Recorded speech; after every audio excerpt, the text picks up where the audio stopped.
Let's get into it. Number 10. The Dred Scott Decision. In 1857, the Supreme Court issued one of its most infamous rulings ever. Dred Scott was an enslaved man who had previously lived inside free territories. He argued that residents there should legally entitle him to his personal freedom.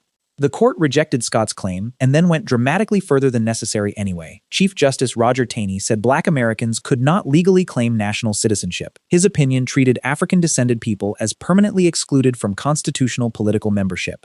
The ruling also struck down federal restrictions on slavery inside Western territories. That decision effectively weakened Congress's power to stop slavery from expanding westward. Instead of settling the issue, the court intensified America's growing sectional crisis. Sectional means conflict between regions, especially slaveholding South and increasingly free North. Abolitionists were deeply outraged, while slavery's defenders celebrated the sweeping legal victory. Scott himself was later freed, but the ruling remained nationally explosive afterward. 4 years later, the United States descended into a devastating civil war. The 13th Amendment later abolished slavery, reversing the system protecting Scott's enslavement. The 14th Amendment established citizenship rights that directly rejected Taney's central conclusion. The 15th Amendment then protected voting rights for Black men under federal law. One Supreme Court ruling helped expose how deeply slavery had corrupted American law. Number 9. The Trail of Tears. In 1830, Congress officially passed the Indian Removal Act under President Andrew Jackson. The law rapidly accelerated federal efforts to remove Native nations from southeastern homelands. Government officials increasingly pressured communities through treaties, threats, fraud, and military force afterward. Cherokee leaders fiercely fought removal through petitions, diplomacy, and even Supreme Court litigation.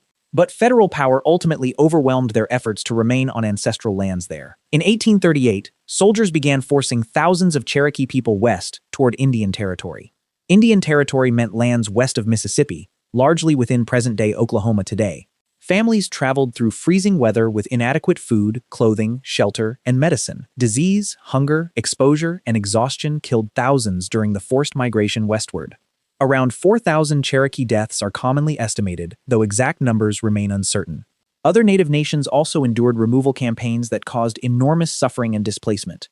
Communities lost farms, towns, burial grounds, political autonomy, and sacred places behind. The federal government framed removal as policy, but families experienced it as catastrophe. Many survivors rebuilt communities in Indian Territory while carrying profound collective trauma. The phrase Trail of Tears became shorthand for this brutal, forced displacement. It also symbolizes broken treaties and expansion achieved through native dispossession and suffering. America's growth westward came with costs that official maps often concealed completely. Number 8. The Sand Creek Massacre. On November 29, 1864, Colorado volunteers suddenly approached a Cheyenne and Arapaho encampment. The camp stood along Sand Creek inside what is now modern eastern Colorado. Many residents believed they were living under protection after negotiations with American officials. Chief Black Kettle reportedly displayed both an American flag and white flag overhead. Colonel John Chivington, nevertheless, ordered his assembled troops to attack the encampment immediately. Soldiers killed more than 200 Native people during the brutal assault. Many victims were women, children, and elderly people unable to escape quickly. Survivors later described troops pursuing fleeing families across the surrounding open landscape. Soldiers also mutilated bodies and carried human remains away as gruesome trophies. Chivington initially celebrated the attack as a major victory against hostile enemies, but congressional investigations later condemned the violence and challenged his entire account. Testimony showed the camp contained many people seeking peace rather than battle. The massacre intensified warfare across the plains instead of producing the promised security. Native communities saw Sand Creek as proof that government assurances could collapse instantly. The attack destroyed lives while poisoning negotiations between tribes and federal authorities. Sand Creek remains a devastating example of violence hidden behind expansionist language. The massacre also demonstrates how official victory stories can conceal civilian slaughter. Number 7. The Wounded Knee Massacre. On December 29, 1890, soldiers suddenly surrounded Lakota people near Wounded Knee Creek. The 7th Cavalry intended to disarm the group after rapidly growing ghost dance fears. The ghost dance was a spiritual movement promising renewal after devastating colonial losses. American authorities increasingly treated that religious movement as a dangerous political threat there. During disarmament, a gun suddenly discharged amid confusion, and soldiers suddenly opened fire. Rapid-firing Hotchkiss guns then poured bullets across the camp and surrounding ravines indiscriminately. Between roughly 250 and 300 Lakota people were killed. Many of those killed were women and children caught inside indiscriminate gunfire. Some survivors fled through snow while soldiers continued firing beyond the campsite. 25 American soldiers also died, with some likely struck by friendly fire. The Army later awarded 20 Medals of Honor connected with Wounded Knee. Those awards remain deeply controversial because descendants still describe the event as massacre. Wounded Knee effectively marked the closing chapter of the 19th century Indian Wars. But for Lakota families, it represented loss, grief, and broken federal promises. The frozen bodies left across that landscape became symbols of conquest's human cost. Expansion had reached another endpoint, and Native communities had paid overwhelmingly for it. Before continuing, one quick favor genuinely helps keep this channel researching properly. American history attracts myths because dramatic claims often spread faster than corrections. Checking records takes far longer than repeating whatever viral post appears first. But the verified stories are already powerful, without adding details that never happened. If you watch this far, please support that effort by subscribing right now. Not a comment, not a share, and definitely not complicated membership either. Just press subscribe, because that single click keeps properly researched stories coming. We will keep checking the history while still making every story engaging. That way, your next shocking fact actually survives someone checking the evidence. Okay, subscription guilt completed, so let us return to America's darkest chapters. Number 6. The 1891 New Orleans lynchings. On March 14, 1891, a large mob gathered outside a New Orleans jail. Its targets were Italian immigrants publicly accused in Police Chief David Hennessy's killing. A jury had acquitted several defendants while others faced mistrials or pending cases there. Public anger exploded anyway, fueled by vicious anti-Italian prejudice and sensational newspaper coverage. The mob violently broke into the jail and seized 11 imprisoned Italian men. Some victims were shot, while others were hanged before cheering crowds outside. No court had sentenced those 11 men to death for Hennessy's murder. Yet mob violence replaced legal process before remaining questions could be resolved. The killings became one of the largest mass lynchings in American history. Italy protested fiercely because several victims had remained subjects of the Italian kingdom. Diplomatic relations deteriorated, and the United States later paid compensation to families. Nobody was successfully prosecuted for participating in the killings or organizing them. The episode exposed how quickly ethnic prejudice could overwhelm courts and due process. Italian immigrants were often stereotyped as criminals, outsiders, and racially inferior people. Those ideas helped make public violence appear acceptable to people watching nearby. The New Orleans lynching showed citizenship and legal rights could become frighteningly fragile. Number 5. The Triangle Shirtwaist Fire. On March 25, 1911, deadly fire erupted inside New York's Triangle Shirtwaist Factory. Hundreds of garment workers occupied the crowded upper floors of the Ash building. Most workers were young immigrant women laboring extremely long hours for low wages. Flames spread quickly through loose fabric scraps, wooden tables, and hanging garment materials. Workers rushed toward exits, but one crucial stairway door was reportedly locked shut. The exterior fire escape soon twisted and collapsed beneath desperate escaping workers. Elevators made several rescue trips before heat and damage stopped them entirely. Firefighters arrived quickly, but their ladders could not reach the highest floors. Some trapped workers jumped from windows rather than burn inside the factory. 146 people died during the fire and desperate escape attempts. Owners Max Blanc and Isaac Harris later faced manslaughter charges but were acquitted.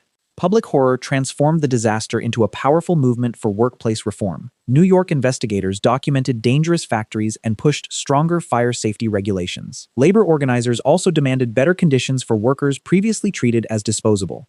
The tragedy proved cheap clothing could carry a hidden cost measured in lives. Those reforms arrived only after 146 people paid the price for neglect.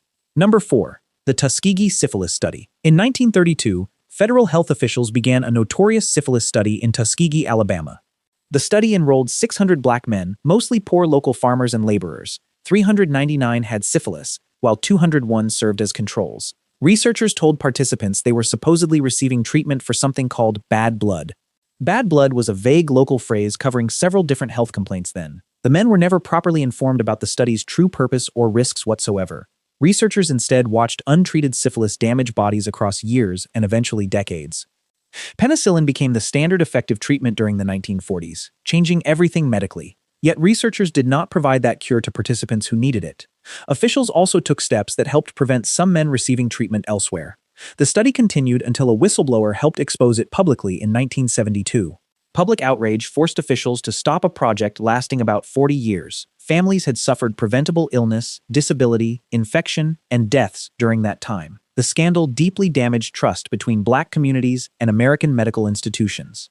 President Bill Clinton formally apologized to surviving participants and families in 1997. Tuskegee showed what happens when research values data more than human consent. Number 3. The Tulsa Race Massacre. On May 31, 1921, deadly racial violence suddenly erupted across Tulsa's Greenwood district. Greenwood was a prosperous black community, sometimes proudly called Black Wall Street nationally. The violence followed a vague allegation involving black teenager Dick Rowland and Sarah Page. That accusation was never substantiated, but inflammatory local reporting rapidly intensified white anger.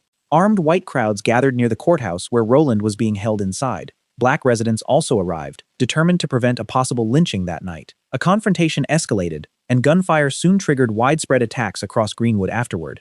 White mobs looted homes, burned businesses, and destroyed entire blocks through the night. Aircraft were reported overhead, with witnesses describing shots and incendiary materials dropped. More than 1,000 homes were destroyed, leaving thousands suddenly without shelter.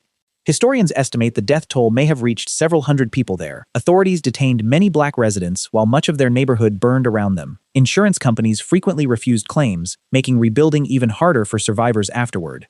For decades, schools and officials barely discussed the massacre publicly or honestly. Survivors carried memories that local institutions seemed determined to leave unspoken entirely.